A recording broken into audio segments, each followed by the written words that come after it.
ओम शांति। कौन बनेगा पद्मपति का आज प्रश्न है। चैतन और जंगम प्रजाति विस्तार की प्रवृत्ति का अंतर। चेतन और जंगम ये दो प्रकार की प्रजाति हैं। इनके विस्तार की प्रवृत्ति का अंतर क्या है? दोनों में विस्तार है, दोनों ही अपने आप को बढ़ाते हैं, परंतु उसमें क्या अंतर है? क्या जैसे चेतन में अपनी प्रजाति को बढ़ाने की होड़ होती है कि मेरे इतने बच्चे हों, मेरे इतने बच्चे हों, मेरा परिवार बढ़े, मेरी बिरादरी बढ़े, वैसे जंगम में होती है। उनमें छोड़ नहीं होती, परंतु हर पेड़ पौधे में जो प्रजनन शक्ति अर्थात नए पेड़ पौधे को जन्म देने की, वो हर एक को होती है। ये छोड़ की जगह होड़ होना चाहिए, उनके अंदर होड़ नहीं होती। होड़ का मतलब कि तूने 10 किए हैं तो मैं 15 करूं, तूने 16 किए हैं तो मैं 18 करूं, मतलब इस प्रकार की रीस नहीं होती। मतलब वो जितनी उनकी अपने क्वालिटी है, वो अपने उतने ही बीज बनाएगा, उतने ही फल लाएगा, परंतु उसे दूसरे के साथ किसी भी प्रकार की होड़ नहीं रहती कि भाई तूने इतने किए तो मैंने इतने किए। दोनों ही विकास करते हैं। उत्पन्न करने की शक्ति हर चेतन और जड़ प्रकृति में नए जीवन को उत्पन्न करने की क्षमता होती है। हर चेतन और जड़, चेतन भी और जड़ प्रकृति जिसको हम जंगम कहते हैं, में नए जीवन को उत्पन्न करने की क्षमता है। दोनों ही बीज पैदा करते हैं। चेतन भी बीज बनाते हैं और जड़ भी बीज बनाते हैं, जिससे नया पौधा, नया बच्चा बनेगा। नए जीवन की उत्पन्न करने की क्षमता होती है। ये प्राकृतिक गुण हर स्थिति में किसी न किसी रूप में सक्रिय रहता है। ये प्राकृतिक गुण हर स्थिति में किसी न किसी रूप में सक्रिय रहता है, चलता ही रहता है, रुकता नहीं है। विश्व नाटक की विविधता, ये जो सारा वर्ल्ड का जो ड्रामा है, इसके अंदर वैरायटी है। विविधता माना वैरायटी, इसमें अनेक रूप है, अनेक बातें हैं। इस संसार में मौजूद सभी तत्व, चाहे वो जड़ हैं, चाहे वो जंगम है, चाहे वो चेतन है, तीन प्रकार के हैं, जड़, जंगम या चेतन, ठीक है? तीन प्रकार के हैं, प्रकृति के हैं। अनिवार्य है उनका इस विश्व नाटक में एक विशिष्ट स्थान है, हर एक का। किसी भी तत्व का, चाहे वो चांदी हो, सोना हो, तांबा हो, उसका एक छोटा सा, चाहे रेत हो, उसका एक छोटा सा एटम भी क्या है? यूनिक है। उनका इस विश्व नाटक में एक विशिष्ट स्थान है। हम किसी एक छोटे से एटम को भी इग्नोर नहीं कर सकते। हम कहे कि यह ना हो तो क्या फर्क पड़ेगा? ड्रामा के रोल में एक छोटे से छोटे एलिमेंट का भी उतना ही महत्व है जितना बड़े से बड़े का महत्व है, क्योंकि वो ड्रामा को चेंज कर देगा। एक छोटा सा रेत का कण भी। इस बात को हमें बहुत अच्छी तरह अपनी बुद्धि के अंदर रखना है। ओम शांति भैया, ओम शांति। ओम शांति अनिवार्य है, और उनका इस विश्व नाटक में एक विशिष्ट स्थान है। इसमें क्या है? एक विशिष्ट, विशेष जो है स्थान है। अगला है सौंदर्य और सहयोग। उनके सौंदर्य और सहयोग, ये विश्व नाटक इन सभी तत्वों के कारण सुंदर और जीवंत बनता है, क्योंकि विविधता है ना। अब एक जैसे फूल कितनी देर तक देखेंगे? वैरायटी फूल हो तो उनको देखने में दिल करता है, अच्छा लगता है। एक जैसे सारे फूल हो, बोर हो जाएंगे, बस ठीक है ठीक है। और अलग अलग फूल हो तो कितना अच्छा लगता है। गुलदस्ता जितना अच्छा लगता है, उतना अच्छा एक जैसे फूलों का बगीचा उतना अच्छा नहीं लगेगा। वह तो उसका अपना महत्व है, ये नहीं कि बिल्कुल ही अच्छा नहीं लगता, अच्छा लगता है, वह तो उसका अपना ही महत्व है, अपनी बुद्धि के अंदर में रखना है। ये नहीं है कि बिल्कुल वो खराब हो जाएगा, रफ लगेगा, नहीं, उसका भी उसका अपना महत्व है और गुलदस्ते का अपना महत्व है, परंतु सौंदर्य की दृष्टि से गुलदस्ता अपना विशेष स्थान रखेगा। सुंदर और जीवंत बनाता है। हर तत्व एक दूसरे का सहयोगी है, यह भी बात याद रखनी है। हर तत्व एक दूसरे का सहयोगी है। कब किसको कैसे सहयोग देता है वो उसका पार्ट है। वो बिगाड़ने में सहयोग देता है या बनाने में। हाँ जी, चाहे वो जड़ ही क्यों न हो। हाँ, जड़ क्यों ना हो, उसका भी सहयोग है ना। अब यदि कहीं पर पानी है और वहां ईंट ना रखी होती तो आपका पैर पानी में भीग जाता ना। हाँ जी, मैं तो है ना उसका। जी बिल्कुल। मतलब हम बहुत अच्छी तरह, तिनके का सहारा कहा जाता है, डूबते को तिनके का सहारा। वो तिनके का महत्व है ना, ये मुहावरा ऐसे नहीं बन गया है। और हर छोटे से छोटे संसार के अंदर जो कुछ भी है वो बिना रोल के नहीं है, व्यर्थ नहीं है। रोल उसका छोटा होगा परंतु उस रोल को छोटा नहीं कहेंगे, वो सारे वर्ल्ड ड्रामा को प्रभावित कर देगा, जिससे संतुलन और सामंजस्य बना रहता है। ड्रामा में बैलेंस बनता है, उससे सामंजस्य बना रहता है। सामंजस्य मतलब एक दूसरे के साथ संयोजन, मतलब एक दूसरे के आसपास का महत्व एक दूसरे को प्रभावित करता रहता है। परस्पर निर्भरता, सभी प्राकृतिक तत्वों का अस्तित्व और महत्व एक दूसरे पर आधारित है,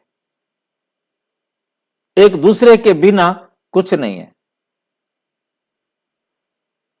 कोई भी अपने ऊपर निर्भर नहीं करता, एक दूसरे पर निर्भर करता है। एक अमर बेल होती है, वो दूसरे पेड़ पर ही पलती है। तो हर एक का अपना है। जितने भी संसार में है वो जो कुछ भी कर रहे हैं वो दूसरों के लिए कर रहे हैं। आप अपने आप को चेक करो, आप अपने लिए कितना करते हो, दूसरों के लिए कितना करते हो। एक किसान है, अनाज कितना पैदा करता है, क्या अपने लिए? बाटा कंपनी का मालिक का है, वो अपने लिए जूते बनाता है क्या? कोई ट्रंक बना रहा है तो क्या अपने लिए बना रहा है? कोई सूटकेस बना रहा है तो क्या अपने लिए बना रहा है क्या? लैपटॉप बना रहा है तो अपने लिए बना रहा है क्या? वो सबके लिए बना रहा है, औरों के लिए बना रहा है। सभी जो भी काम कर रहे हैं वो औरों के लिए कर रहे हैं। मां रोटियां बना रही है तो अपने लिए पकाती है क्या? पूरे परिवार के लिए पकाती है।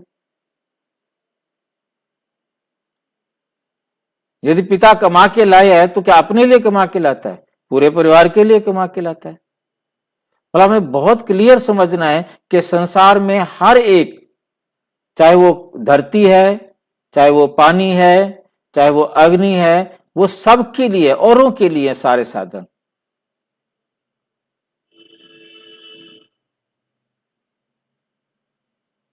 सभी प्राकृतिक तत्वों का अस्तित्व और महत्व एक दूसरे पर आधारित है। उनकी पारस्परिक सहभागिता भी ही इस संसार की वास्तविक शक्ति और सौंदर्य है। इस संसार की वास्तविक शक्ति और सौंदर्य है।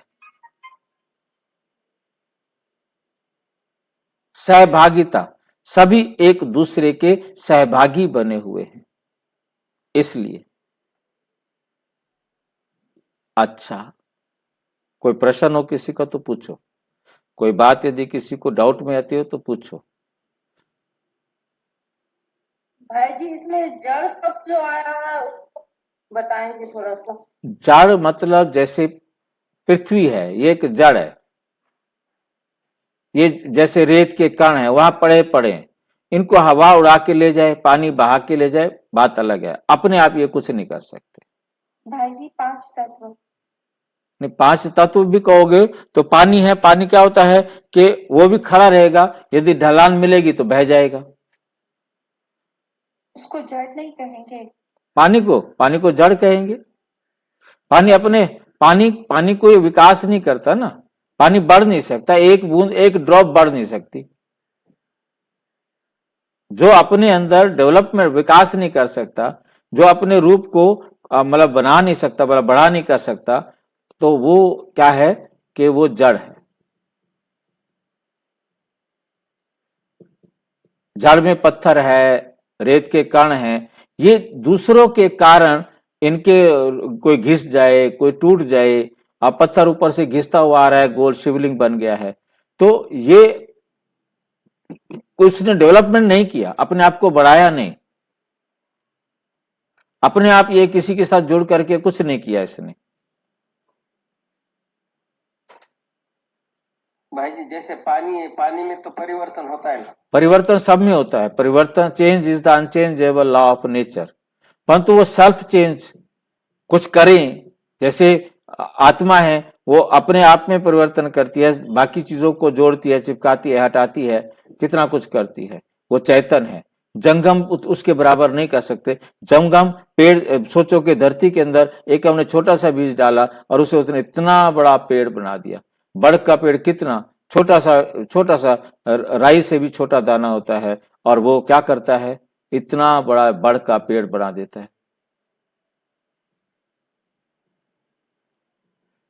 तो रेत का कण नहीं बना सकता कुछ भी, पत्थर नहीं बना सकता कुछ भी, पानी नहीं बना सकता कुछ भी। चैतन्य शब्द जो है पहला में आत्मा चैतन्य है, तो ये सिर्फ आपके लिए यूज होता है। पहला आपको जड़ क्लियर हो गया। जड़ के बाद जंगम और चैतन दोनों आते हैं। जंगम हम उन्हें कहते हैं जो किसी और के साथ मिलकर अपने रूप का, अपने एक नई चीज का क्रिएट करना, बनाना।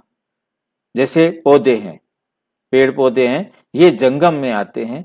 ये जो है ना विकसित होते हैं, कितना बड़ा रूप बन जाते हैं, कितने रंग बिरंगे, कितना हमारे लिए रस भरे फल बना देते हैं, हमारे जीवन को यापन करने के लिए कितनी सारी, क्या क्या नहीं बना सकते वो, कितने प्रकार के फल, कितने प्रकार के अनाज, कितने प्रकार के ये हमारे जीवन का आधार बन जाते हैं। परंतु वो जंगम है, उनमें याद रखना है कि आत्मा है परंतु जड़ है। ये जैसे कि सकाश देते हैं झाड़ों को, पेड़ों को, ब्रह्मा कुमारी खेतों में जो प्रयोग कर रही है, तो वो सही बात है क्या? देखिए, सकाश महसूस, सकाश देना है ना, आप प्रकृति को, अभी क्वेश्चन रखा था ना कि पेड़ों को सकाश देना है, तो वो हम पेड़ों वाले में करेंगे, परंतु वो आत्मा नहीं है कि आत्मा को हम सकाश देंगे, आत्मा कुछ करेगी।